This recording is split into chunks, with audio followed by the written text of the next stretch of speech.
Donc, je suis à Bois-Châtel en compagnie de Maxime Huot qui fait du taekwondo. Maxime, pourrais-tu me parler un peu de ton cheminement en taekwondo jusqu'à maintenant? Bien, jusqu'à maintenant, j'ai commencé le taekwondo à l'âge de 11 ans. Après ça, ben là, j'ai commencé les compétitions. J'ai commencé tout de suite les compétitions. Après ça, ben là, j'ai augmenté de ceinture au fil des années. Puis à la longue, ben là, je me suis rendu ceinture noire à l'âge de 13 ans. Puis à partir de là, ben là, j'ai commencé à faire les sélections provinciales. Puis après ça, ben là, j'ai fait les championnats canadiens. Mon premier championnat canadien en Saint-John's en 2006. Puis là, ben, c'est là que j'avais remporté une médaille de bronze en étant Pumbay, c'est-à-dire que moins de 12 ans. Ensuite, ben, là, j'ai continué dans mon cheminement jusqu'à maintenant, qui est... J'étais allé au championnat du monde, c'est quand même assez gros. J'ai remporté le championnat canadien cette année aussi, ce qui m'a permis d'aller au championnat du monde, justement. Puis c'est ça, je suis champion provincial aussi. Ça fait 2 ans de suite que je suis champion provincial. Puis c'est ça. Si on revient à l'âge de 11 ans, qu'est-ce qui t'a fait choisir le taekwondo plutôt qu'un autre sport? Bien, c'est sûr que je voulais faire des arts martiaux. J'aimais beaucoup ça. J'aimais le fait de me battre et de m'autodéfense en même temps. Et que c'est sûr que ça m'a orienté vers les arts martiaux. Le taekwondo, plus particulièrement, c'est parce que j'ai trouvé ça plus discipliné que les autres sports. C'est sûr que les autres sports sont peut-être un peu plus, mais moi, j'ai vraiment aimé ça. Quel genre de discipline tu retrouves au taekwondo? Bien, les disciplines, c'est parce que c'est vraiment un cours, c'est vraiment strict. Là, on peut pas courir partout. Moi, quand j'étais jeune, j'aimerais ça vraiment être ordonné, tout ça. C'est sûr que le taekwondo m'a vraiment aidé là-dedans.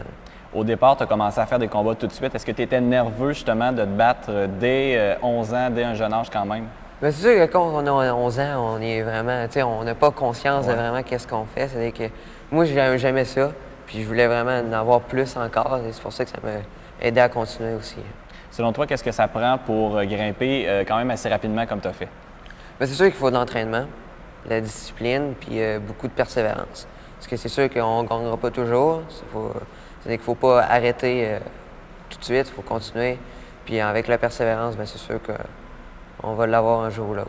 Tu parlais d'entraînement, ça ressemble à quoi, mettons, une semaine d'entraînement pour toi?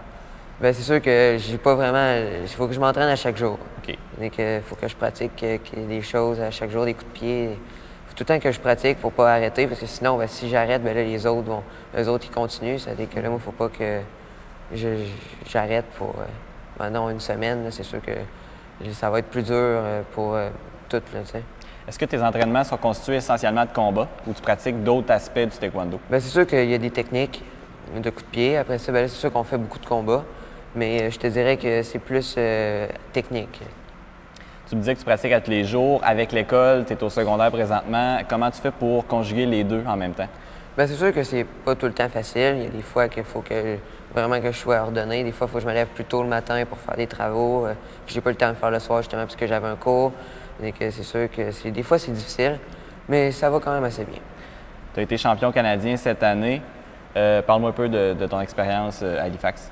Bien, c'est sûr que c'est vraiment une belle expérience. Le championnat canadien, c'est tout le Canada, c'est gros quand même. Puis c'est sûr que j'ai vraiment aimé ça.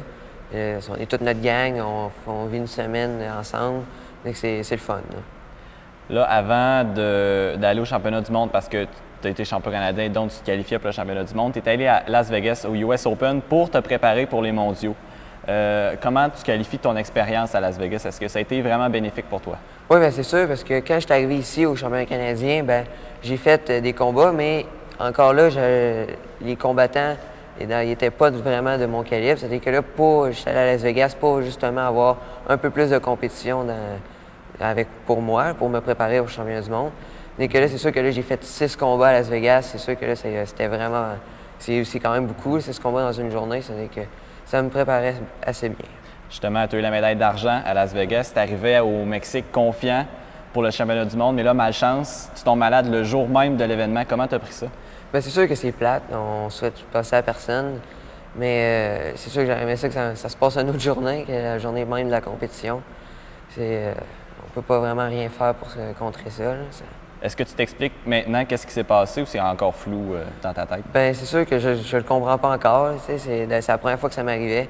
c'était nouveau. Je ne m'attendais vraiment pas à ça. C'était pas très fun. Donc là, le seul combat que tu as livré au Mexique, c'était le dernier dans les moins de 45 kilos. Maintenant, tu passes à une autre catégorie. Comment est-ce que tu vois ça? Bien, c'est sûr que c'est une autre étape. Il faut que je m'entraîne plus. Les compétiteurs sont plus meilleurs.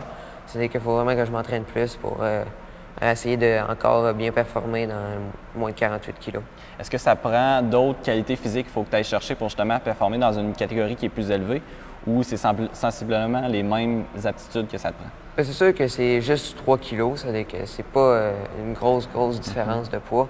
C'est juste peut-être pratiquer la vitesse encore, puis peut-être grossir un peu ma masse musculaire pour être encore plus fort. Mais à part de ça, ça ressemble quand même. Si on revient avant les championnats canadiens, tu as porté la flamme olympique pour les Jeux de Vancouver. Qu'est-ce que ça t'a fait? Bien, c'est sûr que c'est une expérience qui est inoubliable. Ça va peut-être arriver une fois dans notre vie.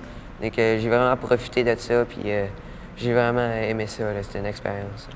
Le taekwondo, c'est un sport olympique. Est-ce que tu as senti que porter la flamme, pour toi, c'est comme la première étape vers l'ascension vers les Jeux olympiques? Vraiment. J'ai vraiment aimé ça. C'est vraiment le début de tout, la flamme. Donc, j'espère un jour la porter pour venir l'allumer devant tout le monde. Ça serait vraiment une expérience. Si on se transporte dans 2 ans, c'est les Jeux de Londres en 2012. Est-ce que pour toi, c'est un objectif qui est réalisable ou tu penses plus dans 6 ans à Rio? C'est sûr que 2012, c'est assez proche. Déjà, il y a du monde qui commence à ramasser des points. C'est 2 ans avant qu'on ramasse des points à la longue. C'est-à-dire que Londres 2012, c'est peut-être un petit peu proche, mais Rio, bien, c'est vraiment là que je vise. Comment tu vas t'y prendre pour justement atteindre cet objectif-là? Bien, c'est sûr qu'il faut tout le temps que je m'entraîne, il faut que je performe toujours, il faut tout le temps que je persévère. Faut pas, c'est sûr que les études aussi, là, je vais arriver vers le cégep, ça va être un petit peu plus dur, mais il ne faut pas que j'arrête, puis ça devrait bien aller. Donc toi, justement, tu as eu l'influence d'entraîneur depuis le début de ta carrière. Est-ce que tu comptes redonner à des jeunes en devenant entraîneur toi-même? C'est sûr que j'aimerais ça. Oui. J'aimerais ça faire du taekwondo plus tard pour entraîner les jeunes à qu'est-ce que j'ai fait moi. Donc ça serait vraiment intéressant, oui. Donc là, Maxime, pour montrer à tout le monde comment tes aptitudes en taekwondo, je pense que tu as une petite démonstration à nous faire. Exactement. Parfait, on y va. Donc, Maxime, tu es ceinture noire depuis bientôt 4 ans et là, tu vas nous servir un coup de pied qui est requis lors de l'accession à cette fameuse ceinture noire. Exactement. C'est-à-dire que mon coup de pied que je vais faire, c'est que je vais mettre une planche au bout de mes doigts, puis je vais sauter pour aller la casser avec le dessus de mes orteils. Cette manœuvre-là, est-ce que tu la pratiques souvent ou c'est quelque chose qui est vraiment inné en toi? Bien, c'est sûr que je l'ai pratiqué pour avoir ma ceinture noire, mais depuis maintenant, bien, on la pratique plus vraiment. D'accord. Alors, je vais te laisser t'exécuter.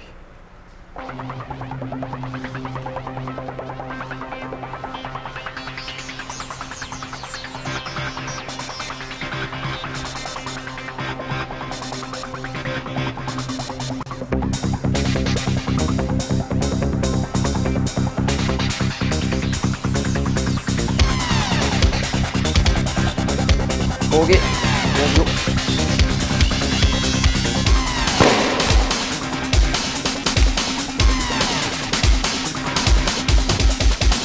Donc là, Maxime, la question que les gens se posent sûrement, c'est est-ce que ça fait mal aux pieds? Non, bien, c'est sûr que ça. Au début, oui, là, mais ça fait pas tant mal que ça. Il faut vraiment que tu vises le milieu. Le truc là-dedans, c'est vraiment ça, viser le milieu. Viser le milieu, oui, c'est ça. Puis la planche, ça cède vraiment sous le poids. C'est sûr qu'il faut que tu donnes un bon impact, mais il ne faut pas que tu attendes le deuxième coup, parce que sinon, ça va faire mal si tu le fais plusieurs fois. Le premier coup, il faut vraiment que tu casses. OK. Là, est-ce que vous pratiquez aussi des coups avec la planche comme ça, mais avec les bras? Oui, c'est sûr. On a des cassages avec les bras, les coudes, les talons aussi. C'est sûr, on a plusieurs cassages. Est-ce que c'est le genre d'exemple que tu pourrais nous faire maintenant? Oui. Parfait. Allons-y.